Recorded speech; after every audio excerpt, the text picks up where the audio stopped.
The rain hadn't stopped since they'd buried her father that morning. 6-year-old Emma Collins stood in the doorway of what used to be her home, clutching a threadbare teddy bear that smelled like her mother's perfume, the only thing left that still carried love. The wooden floorboards creaked under the weight of footsteps that no longer belonged to the man who once lifted her high enough to touch the ceiling fan, spinning stories about brave princesses and magical kingdoms where children were never alone. Before we dive in, make sure to subscribe, give this video a like, and tell us in the comments where in the world you're tuning in from. Now, let's begin. The house felt different now. Colder. The walls seemed to lean inward, pressing down on her small frame as Karen, the woman who had married her father only 2 years ago, paced the living room like a caged animal finally released. Her funeral dress, black silk that probably cost more than most people's monthly rent, rustled with each calculated step. The tears she had performed so beautifully at the cemetery had dried completely, leaving behind something sharp and hungry in their place. Finally, Karen muttered, her voice cutting through the silence like glass. Finally, I can stop pretending. Emma's fingers tightened around her bear's worn fur. She had heard grown-ups whisper about how some people wear masks, but she had never understood what they meant until this moment, watching Karen's face transform into something unrecognizable. The woman who had smiled sweetly at Daddy, who had brought Emma cookies and tucked her in at night, was gone. What remained was a stranger with cold eyes and a mouth that curved downward like a sickle. The front door burst open, and Robert stumbled in, dragging a suitcase that scraped against the hardwood floor. Emma's uncle, though she had never thought of him that way, reeked of cigarettes and something sour that made her stomach turn. He had always lived in the shadow of her successful father, bitter about handouts and charity, nursing grudges like precious wounds. Well, Robert sneered, dropping his bag with a heavy thud. Look who's finally free to do whatever she wants. He gestured around the room as if he already owned it. No more playing house with a dead man's brat. Emma's world tilted. Uncle Robert, what are you doing here? Karen turned on her then, and Emma saw something in her stepmother's eyes that made her blood turn to ice water. Don't call him uncle, you little parasite. From now on, he's the man of this house. And you. She stepped closer, her voice dropping to a whisper that somehow felt more threatening than screaming. You're nothing but a burden I've carried long enough. The words hit Emma like physical blows. She stumbled backward, her small body trembling as the reality crashed over her in waves. These people, the ones her father had trusted to care for her, hated her. They had been waiting for this moment, counting down the days until they could drop their masks and reveal the monsters underneath. Please, Emma whispered, her voice barely audible. I'll be good. I won't make any noise. I won't eat much. I promise. Promises from a cursed child, Robert interrupted, taking a long swig from a bottle that seemed to appear from nowhere. Your mother died because of you. Car accident rushing to your school play, wasn't it? And now your father's dead too. Anyone who loves you ends up in the ground. The cruelty in his words was so casual, so matter-of-fact, that Emma felt something break inside her chest. She had spent years wondering if the accident was her fault, carrying that guilt like stones in her pockets. And here was someone confirming her worst fears with the indifference of commenting on the weather. Karen grabbed Emma's arm, her manicured nails digging into soft skin.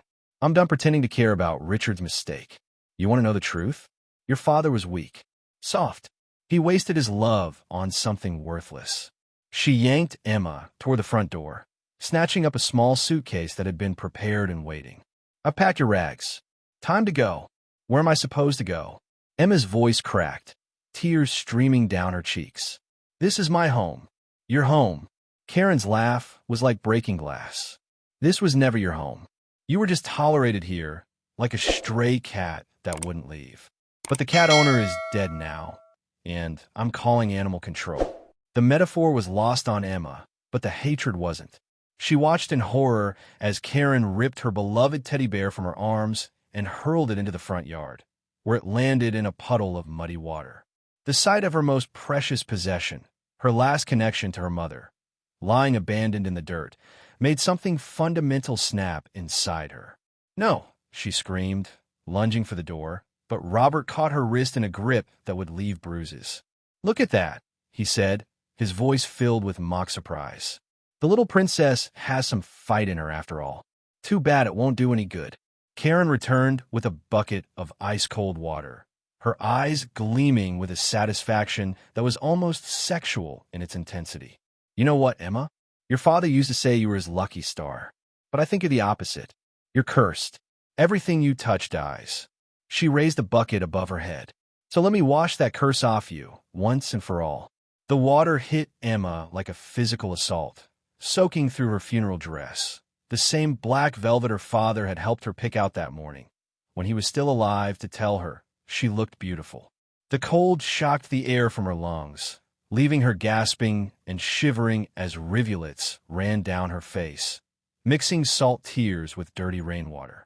Her teddy bear lay crushed under Robert's boot, its stuffing beginning to leak out like cotton tears.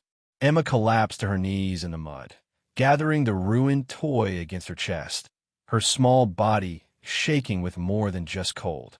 "Daddy," she whispered to the darkening sky, "I'm sorry I couldn't save you either." The neighborhood had gone silent, windows dark, curtains drawn. The few people who might have intervened had melted away like morning mist, unwilling to get involved in what looked like family business. Emma was completely alone in the world, a 6-year-old child with nowhere to go and no one who cared whether she lived or died. That's when the sound of an engine cut through the rain. A sleek black Cadillac pulled up to the curb, its headlights cutting through the gloom like lighthouse beams. The door opened with the solid thunk of expensive German engineering, and a man stepped out into the storm. He was tall, wearing a tailored suit that probably cost more than most people made in a month, his dark hair perfectly styled despite the weather. But it was his eyes that caught Emma's attention, dark, intelligent, and filled with a pain that she somehow recognized. This was a man who understood what it felt like to be abandoned, who carried his own collection of invisible scars. Ethan Collins stood frozen for a moment, taking in the scene. A child crumpled in the mud, soaked to the bone, clutching a destroyed toy while two adults watched from the doorway with expressions of satisfied cruelty. The sight transported him instantly back 30 years, to his own childhood, when he had cowered in similar conditions while adults who should have protected him instead found new ways to break his spirit. He had built an empire from nothing, earned respect through intelligence and determination, commanded boardrooms filled with titans of industry. But seeing Emma in that moment reduced him to the frightened boy he had once been. Except this time, he had the power to do something about it. Without a word, he strode across the yard, his expensive shoes squelching in the mud. He knelt beside Emma, gently draping his suit jacket around her tiny shoulders. And when he spoke, his voice was quiet but carried the weight of absolute authority. "Richard has been dead for less than 8 hours," he said, his gaze fixed on Karen and Robert. "And this is how you honor his memory? By torturing his daughter." Karen's composure flickered for just a moment before she forced her practiced widow's smile back into place. "Ethan, you don't understand. The child was being difficult, disrespectful. You were simply revealing who you really are." Ethan cut her off, rising to his full height with Emma cradled in his arms. The little girl felt no heavier than the guilt he had carried for years, wondering if he could have done more to help his friend during his illness. Robert flicked his cigarette into the yard, where it hissed and died in a puddle. "Family business, Collins. You missed the funeral, and now you want to play hero? The kid's not your responsibility." Something dangerous flickered in Ethan's eyes. "She is now. You can't just take her," Karen protested, but her voice held an edge of uncertainty. "I'm her legal guardian. I'll call the police. I'll say you're kidnapping her."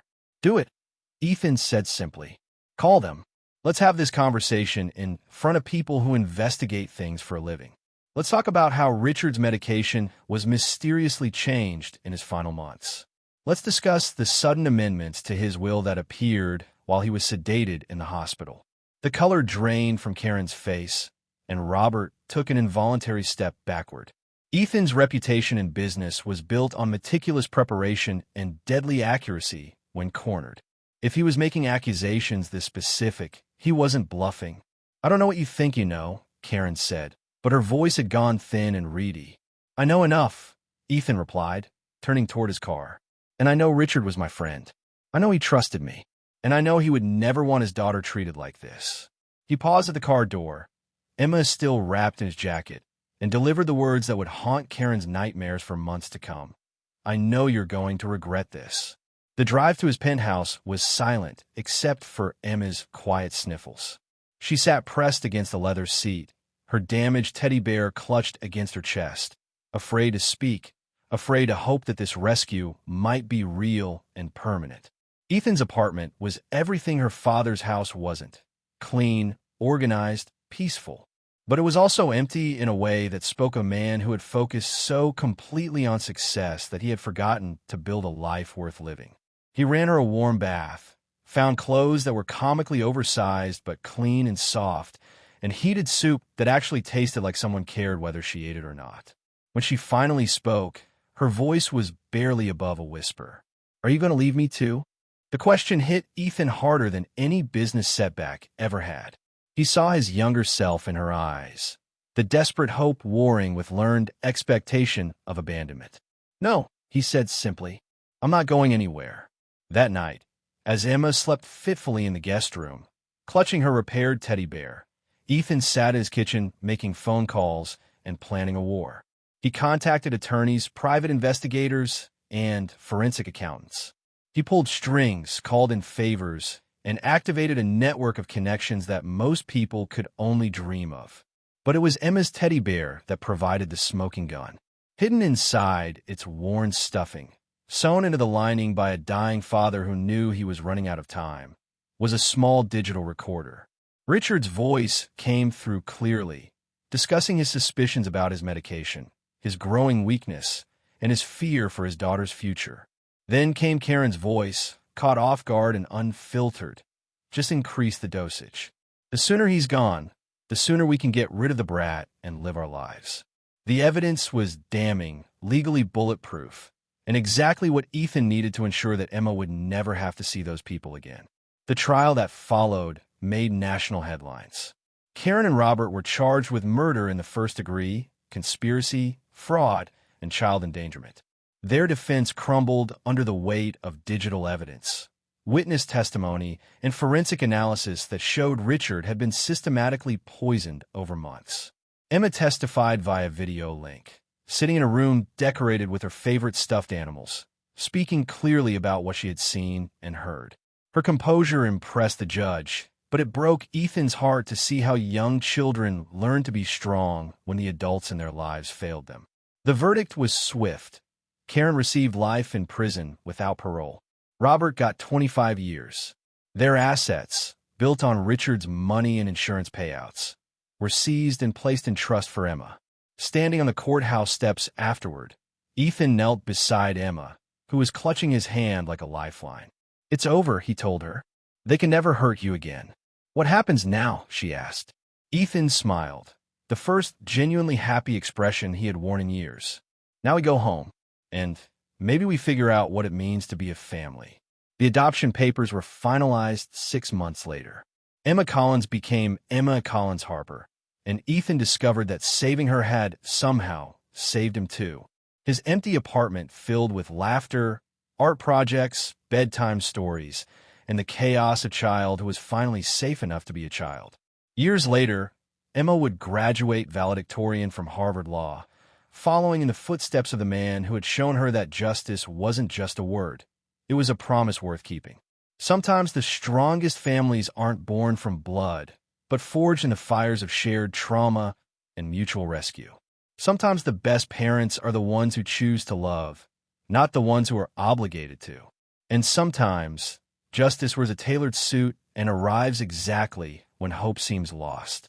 If this story moved you, if it reminded you that there are still people willing to stand up for the innocent and fight for what's right, please hit that like button and subscribe for more stories that prove love and justice can triumph over cruelty and greed.